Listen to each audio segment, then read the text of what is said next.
സാന്ദർഭികമായി ഞാൻ പറയട്ടെ, തറാവീഹ് നിസ്കരിക്കുന്ന ആളുകളോട് ദയവ് ചെയ്ത് നിസ്കാരത്തെ പരിഹസിക്കരുത്, ദയവ് ചെയ്ത് നിസ്കാരത്തെ നിങ്ങൾ അപകീർത്തിപ്പെടുത്തരുത്, ദയവ് ചെയ്ത് നിസ്കാരത്തെ അള്ളാഹുവിനെ തന്നെ പരിഹസിക്കുന്ന രീതിയിൽ ഒരു പ്രഹസനമായി നിങ്ങളുടെ തറാവീഹ് മാറരുത്.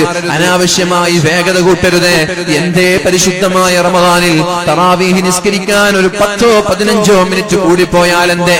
അത് അദബുകേടാണ്. മുഅ്മിനീങ്ങളെ, നിങ്ങൾ നിസ്കരിച്ചില്ലെങ്കിൽ അള്ളാഹു ചോദ്യം ചെയ്യില്ല. എന്തേ നിങ്ങൾ തറാവീഹ് നിസ്കരിക്കാത്തത് എന്ന് അള്ളാഹു നിങ്ങളെ ചോദ്യം ചെയ്യില്ല.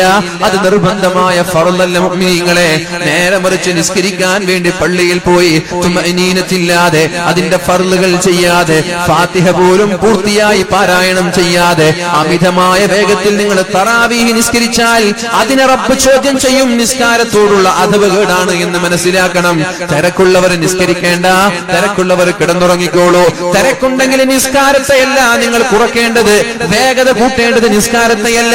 നിസ്കാരത്തിനിടയിലുള്ള ചില ദിക്റുകളുണ്ടല്ലോ, ആ ദിക്റ് കുറച്ചാലും പ്രശ്നമല്ല. നിസ്കാരത്തെ ദയവ് ചെയ്ത് നിങ്ങൾ അമിതമായ വേഗത്തിൽ പ്രഹസനമായി കാണരുത്. കഴിയുന്ന ആളുകൾ മാത്രം നിസ്കരിച്ചാൽ മതി. ആസ്വദിച്ചുകൊണ്ട് നിസ്കരിക്കാൻ നമ്മൾ തയ്യാറാവണേ. എന്റെ പ്രിയമുള്ള ചെറുപ്പക്കാരോട് നിങ്ങളോട് പറയുകയാണ്, എവിടെയാണ് വളരെ വേഗത്തിൽ നിസ്കാരം തീരുന്നത് എന്ന് നോക്കി അവിടേക്ക് ഓടിപ്പോവാതെ എവിടെയാണെന്ന് ആശ്വാസത്തോടു കൂടി ഒന്ന് റാഹത്തായി നിസ്കരിക്കാൻ കഴിയുന്നത് അവിടെ പോയി നിസ്കരിക്കണം. വളരെ ഭംഗിയായി ഖുർആൻ പാരായണം ചെയ്യണം.